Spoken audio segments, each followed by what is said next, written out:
ভিডিওটির উদ্দেশ্য গ্রাম পঞ্চায়েতের কাজের বিষয়ে ধারণা দেওয়া। যে কোনো কাজ করবার আগে আপনাদের জেলা আধিকারিকদের নির্দেশ ও গাইডলাইন মেনে কাজ করবেন। নমস্কার, ভিডিওটির বিষয়বস্তু হচ্ছে গ্রাম পঞ্চায়েতের প্রপার্টি ট্যাক্সের ট্যাক্স কালেক্টরদের ওয়ালেট রিচার্জ সংক্রান্ত বিষয়।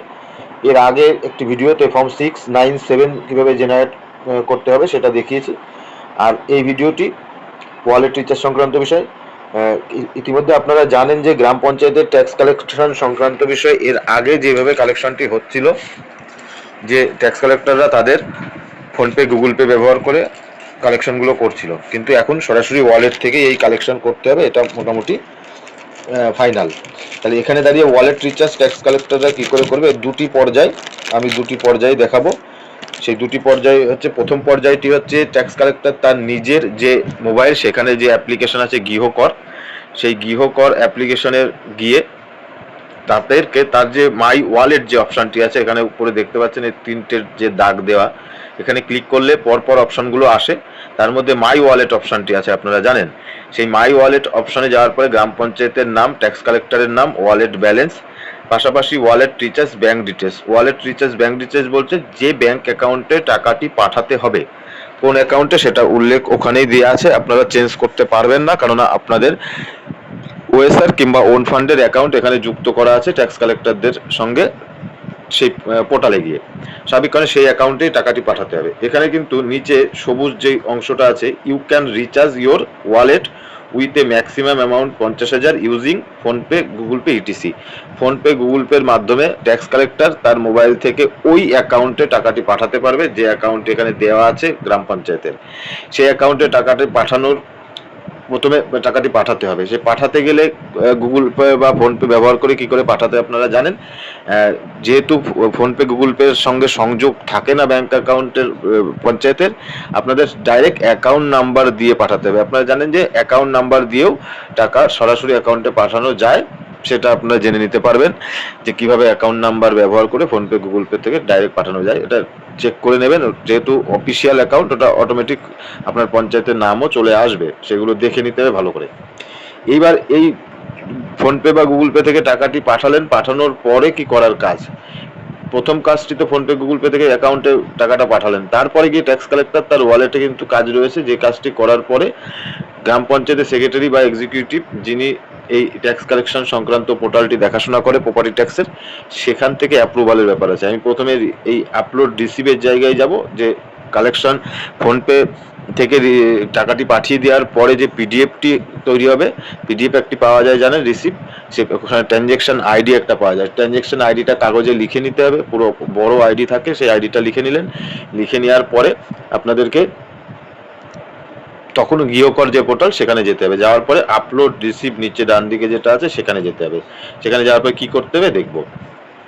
আপলোড রিসিভে যাওয়ার পরে এই যে আপলোড ডিপোজিট রিসিভ, এখানে 3-4টে পয়েন্ট আছে, এখানে এটাকে পূরণ করতে হবে। আমি যদি ধরে নিই ফোনপে বা গুগল পে দিয়ে ওই অ্যাকাউন্টে 1,000 টাকা পাঠানো হয়েছে, তাহলে এখানে আমি 1,000 লিখবো, 10,000 হলে 10,000 লিখবো, যে ফিগার হবে সেই ফিগারটি এখানে লিখবো। পাঠানোর ডেট যেটা, সেই ডেট, অর্থাৎ যেদিন ওই কাজটি করছেন সেই দিনই আপনি রিসিপ্টটি আপলোড করে দেবেন, নিশ্চয়ই সেটাই সম্ভব। তারপরে আসবে হচ্ছে ট্রানজ্যাকশন আইডি, যেটা বললাম ফোনপে গুগল পের মাধ্যমে পাঠালে একটা ট্রানজ্যাকশন আইডি তৈরি হয় বড় সংখ্যার, সেই ট্রানজ্যাকশন আইডিটি এখানে পুরো লিখতে হবে। লেখার পরে আসছে হচ্ছে চুজ পিডিএফ ডিপোজিট স্লিপ, যেটা বললাম যে পিডিএফটি তৈরি হবে, সেই পিডিএফটি এখানে আপলোড করতে হবে। আপনারা শেয়ার করে নেবেন, শেয়ার করে বা ডাউনলোড করে নিতে পারবেন ফোনপে বা গুগল পের ওই পাঠানোর রিসিপ্টটি। করার পরে সেটা একটা নাম দিয়ে দিলেন, নিজেদের নাম বা ট্যাক্স কালেকশন রিসিপ্ট লিখে দিলেন, তাহলে খুঁজতে সুবিধা হবে। চুজ পিডিএফে গিয়ে পিডিএফটি এখানে আপলোড করে সাবমিট ডিপোজিট করে দিতে হবে। আর কোনো কাজ নেই, সাবমিট ডিপোজিট করলেই একটা অপশন দেখাবে, সেটা এখানে দেখাচ্ছি না, আপনারা বুঝতে পারবেন যে পেন্ডিং অ্যাপ্রুভাল, মানে যে টাকাটি পাঠালেন অ্যাকাউন্টে রিসিভও করে, এখান রিসিপ্ট সহ এখানে আপলোড রিসিভে গিয়ে পুরো প্রসিডিওরটা করলেন, সেই অংশটা হচ্ছে ওখানে পেন্ডিং অবস্থায় থাকবে। এবার সেক্রেটারি এক্সিকিউটিভ যিনি ট্যাক্স কালেকশন সংক্রান্ত বিষয়টি দেখে, সেই ট্যাক্স কালেক্টর অপশনে গিয়ে, প্রপার্টি ট্যাক্সের অপশনে গিয়ে এটাকে অ্যাপ্রুভ করবে। সেই অ্যাপ্রুভ করার প্রসিডিওরটা আমি দেখিয়ে দিচ্ছি।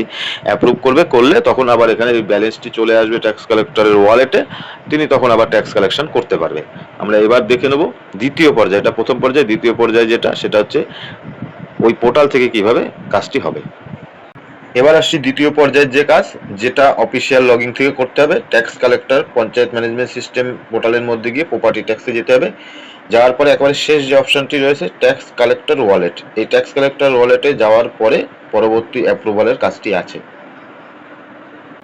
আমরা ট্যাক্স কালেক্টর ওয়ালেট যে অপশনটি তার ভেতরে চলে এলাম। আসার পরে এখানে যে দুইজনের নাম আছে আমার এই জায়গায়, আপনাদের পঞ্চায়েতের ক্ষেত্রে একজন থাকতে পারে, একের বেশি থাকতে পারে। সেই অপশনে চলে আসার পরে এখানে দেখুন যে দুজন ট্যাক্স কালেক্টরের নাম রয়েছে। আমি একজনেরটা দেখালে দুজনটা আপনি বুঝতে পারবেন একই ব্যাপার।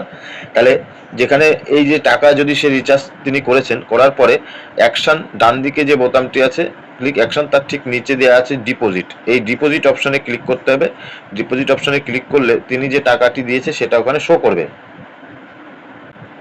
ডিপোজিট অপশনে ক্লিক করার পরে সামনে এরকম আসবে।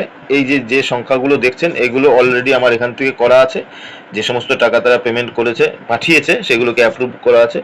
যখন নতুন টাকা কেউ পাঠাবে তখন সেটা অ্যাপ্রুভ করার যে প্রয়োজন আছে সেটা কিভাবে করবেন, এই অপশন যখন আপনি ডিপোজিট অপশনে ক্লিক করবেন, এই একটা সমস্ত এগুলো অ্যাপ্রুভ থাকলেও একটা অ্যাপ্রুভ থাকবে না, অ্যাপ্রুভ করার জন্য বলবে। একেবারে শেষে গিয়ে যে অ্যাকশন বোতামটি আছে দেখুন, এই যে স্ট্যাটাস অ্যাপ্রুভ, এগুলো অ্যাপ্রুভ হয়ে আছে। আর অ্যাকশন বোতামটা তার নিচে ভেরিফাই করতে বলবে, ওটিপি দ্বারা ভেরিফাই করার কথা বলবে। সে ওটিপি দ্বারা ভেরিফাই করতে হবে। ভেরিফাই ক্লিক করলে, আমি সেই জায়গাটি দেখাচ্ছি না, খুব সহজে বুঝতে পারবেন যারা এই কাজটি করছেন, যে এই অ্যাকশনের এখানে ভেরিফাই ওটিপি ক্লিক করলে ট্যাক্স কালেক্ট, এই যে প্রপার্টি ট্যাক্স, এখানে যার মোবাইল নাম্বার দিয়ে রেজিস্ট্রেশন করা রয়েছে অলরেডি, তার মোবাইলে ওটিপি যাবে। ওটিপি যাওয়ার পরে সে ওটিপিটি ওখানে বসাতে হবে। ওটিপি বসালে তখন ওটা এবং সাবমিট করে দিতে হবে। সাবমিট করলে সেই টাকাটি ওয়ালেটটি রিচার্জ হয়ে যাবে এবং ট্যাক্স কালেক্টর তার যে ওয়ালেট সেখানে সেই টাকাটি তখন দেখতে পারবে। যত সময় এই প্রক্রিয়াটি না হচ্ছে তত সময় কিন্তু এই ওয়ালেট রিচার্জটি হবে না। ওয়ালেট রিচার্জ হওয়ার পরে তারপর স্বাভাবিকভাবে সেই ট্যাক্স কালেক্টর তিনি ট্যাক্স কালেকশন করতে পারবে। তাহলে বোঝা গেল দুটি পর্যায়ের কাজ, দুটি পর্যায়ে কিন্তু তিনটি ধাপ রয়েছে এখানে। প্রথম পর্যায়ে ট্যাক্স কালেক্টর রিচার্জ করছেন ফোনপে গুগল পে দিয়ে, রিচার্জ না, ফোনপে গুগল পের মাধ্যমে আপনার ট্যাক্স কালেকশনের যে ব্যাংক অ্যাকাউন্ট সেখানে টাকা পাঠাচ্ছে। পাঠানোর পরে তার যে রিসিপ্টটি পিডিএফ, সেই পিডিএফটিকে তিনি আপলোড করছে। আপলোড রিসিভ, ওখানে ডিটেলসটা দিতে হচ্ছে, অ্যামাউন্ট, ডেট, ট্রানজ্যাকশন আইডি এবং চুজ ফাইল করে পিডিএফটি আপলোড করে সাবমিট করতে হচ্ছে। তারপরে এখানে যখন আমরা চলে আসছি দ্বিতীয় পর্যায়ে কি আসছে, দ্বিতীয় পর্যায়ে প্রপার্টি ট্যাক্সে গিয়ে অ্যাকশন বোতামের এখানে ভেরিফাই করে অ্যাপ্রুভ করে দিতে হচ্ছে। এবং যখন ভেরিফাই করবেন সেখানে ওটিপি লাগবে, যার মোবাইল নাম্বার ট্যাক্স কালেকশন ওখানে দেওয়া আছে, হতে পারে প্রধানের বা সেক্রেটারি বা এক্সিকিউটিভ, যার দেওয়া আছে তার ওটিপি আসবে। ওটিপি দিয়ে ভেরিফাই করলে তখন ওয়ালেটটি রিচার্জ হয়ে যাবে। টেকনিক্যাল কিছু সমস্যা হচ্ছে, একটু সময় লাগছে, কোনো সময় একবারে হচ্ছে না, সাকসেসফুল দেখাচ্ছে না, দুবারও করতে হচ্ছে, একটু সময় নিয়ে করবেন, এটা হয়ে যাবে। এ বিষয়ে কিছু জানার থাকলে জিজ্ঞাসা করবেন, চেষ্টা করবো উত্তর দেওয়ার। সকলে ভালো থাকবেন, সুস্থ থাকবেন, নমস্কার।